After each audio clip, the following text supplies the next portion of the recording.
بسم اللہ الرحمن الرحیم۔ حضرت تمیم رضی اللہ تعالی عنہ فرماتے ہیں کہ ہم ایک بار حضور صلی اللہ تعالی علیہ وسلم کی بارگاہ اقدس میں حاضر تھے کہ ایک اونٹ بھاگتا ہوا آیا اور صلی اللہ تعالی علیہ وسلم کے سر انور کے پاس آ کر کھڑا ہو گیا، جیسے کان میں کوئی بات کہہ رہا ہو۔ آپ صلی اللہ تعالی علیہ وسلم نے فرمایا کہ اے اونٹ پرسکون ہو جا، اگر تو سچا ہے تو تیرا رب تجھے فائدہ دے گا، اگر تو جھوٹا ہے تو تجھے اس جھوٹ کی سزا ملے گی۔ جو ہماری پناہ میں آ جاتا ہے اللہ تعالیٰ بھی اسے امان دے دیتا ہے، اور ہمارے دامن میں پناہ لینے والا کبھی نامراد نہیں ہوتا۔ ہم نے عرض کیا یا رسول اللہ صلی اللہ تعالیٰ علیہ وسلم، یہ اونٹ کیا کہتا ہے؟ آپ صلی اللہ تعالیٰ علیہ وسلم نے فرمایا کہ اونٹ کے مالکوں نے اسے ذبح کر کے کھا لینے کا ارادہ کر لیا تھا، تو یہ ان کے پاس سے بھاگ آیا۔ تمہارے نبی صلی اللہ تعالیٰ علیہ وسلم سے مدد مانگی ہے۔ ہم سب ابھی گفتگو میں مشغول تھے کہ اس اونٹ کے مالک بھاگتے ہوئے آئے، اور اونٹ نے ان کو آتے ہوئے دیکھا تو دوبارہ صلی اللہ تعالیٰ علیہ وسلم کے سر مبارک کے پاس کھڑا ہو گیا۔ آپ صلی اللہ تعالیٰ علیہ وسلم کے پیچھے چھپنے لگا۔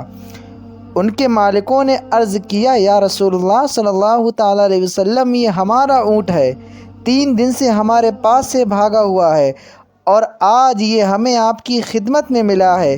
اس پر آپ صلی اللہ تعالیٰ علیہ وسلم نے فرمایا کہ یہ میرے سامنے شکایت کر رہا ہے کہ یہ تمہارے پاس کئی سال تک پلا بڑھا۔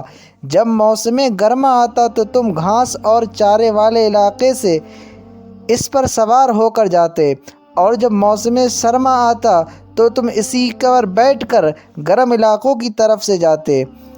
جب اس کی خستہ حالت پر عمر پہنچ گئی تو تم اسے ذبح کر کے اس کا گوشت کھا لینے کا ارادہ کر رہے ہو۔ انہوں نے عرض کیا خدا کی قسم یا رسول اللہ صلی اللہ تعالیٰ علیہ وسلم، یہ بات بالکل اسی طرح ہے جس طرح آپ نے فرمایا۔ اس پر حضور صلی اللہ تعالیٰ علیہ وسلم نے فرمایا کہ ایک اچھے خدمت گزار کی اس کے مالک کی طرف سے کیا یہی سزا ہوتی ہے؟ تو یہ عرض گزار ہوئے کہ یا رسول اللہ صلی اللہ تعالیٰ علیہ وسلم، اب ہم نہ اسے بیچیں گے اور نہ ہی اسے ذبح کریں گے۔ اس کے بعد آپ صلی اللہ تعالیٰ علیہ وسلم نے اس اونٹ کو کچھ درم میں خرید لیا اور فرمایا کہ اے اونٹ جا، تو اللہ تعالیٰ کی رضا کی خاطر آزاد ہے۔ اس اونٹ نے حضور صلی اللہ تعالیٰ علیہ وسلم کے سر مبارک کے پاس اپنا منہ لا کر کوئی آواز دی تو آپ صلی اللہ تعالیٰ علیہ وسلم نے فرمایا آمین۔ اس نے پھر دعا کی، آپ صلی اللہ تعالیٰ علیہ وسلم نے پھر فرمایا آمین۔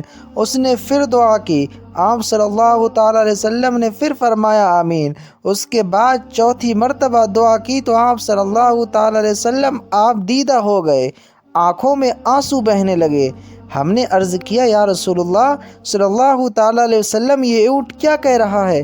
آپ صلی اللہ تعالیٰ علیہ وسلم نے فرمایا کہ اس کے پہلی دفعہ کہا کہ اے نبی مکرم صلی اللہ تعالیٰ علیہ وسلم، اللہ آپ کو اسلام اور قرآن کی طرف سے بہترین جزا عطا فرمائے۔ میں نے کہا آمین۔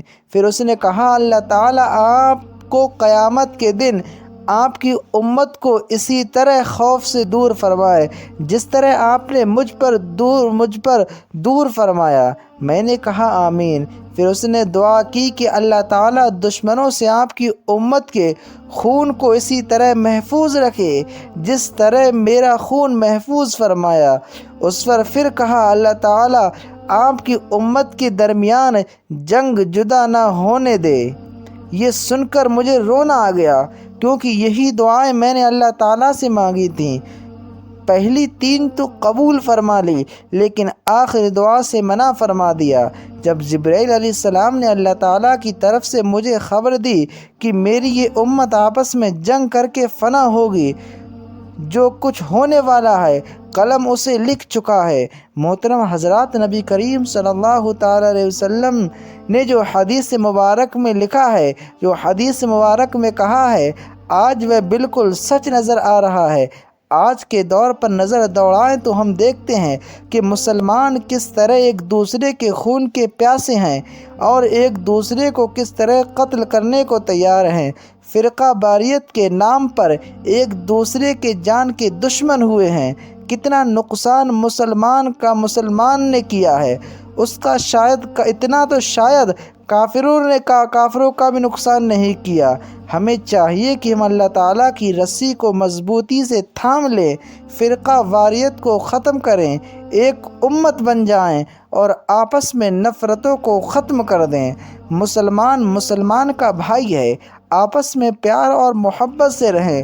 اللہ تعالیٰ ہم سب کو سمجھنے اور نیک بننے کی